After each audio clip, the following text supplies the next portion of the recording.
অগ্নি জীবনে খুব মহত্বপূর্ণ হয়।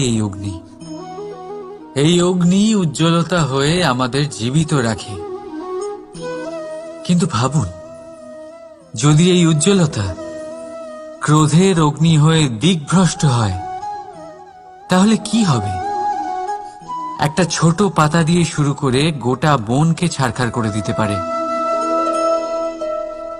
ঠিক সেরকমই মানুষের ক্রোধের আগুনও অন্যদের তো ভস্ম করেই, কিন্তু তার পূর্বে স্বয়ং নিজেকেই ভস্ম করে দেয়। তাহলে কি করা যায়? কি করে নিয়ন্ত্রণ করা যায় তাকে? উত্তর হলো, তাতে জল ঢেলে দিয়ে। জলের মতো বইতে দিনে কি? ঠিক সেইভাবে যেমন সূর্য নিজের অগ্নিকে তেজ বানিয়ে আপনার কাছে পৌঁছে দেয়। এটাই পার্থক্য সূর্যের অগ্নি আর ক্রোধের অগ্নির মধ্যে।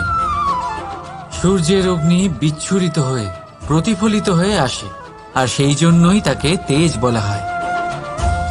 অন্যদিকে আমাদের ক্রোধের আগুনের কোনো সীমাই থাকে না।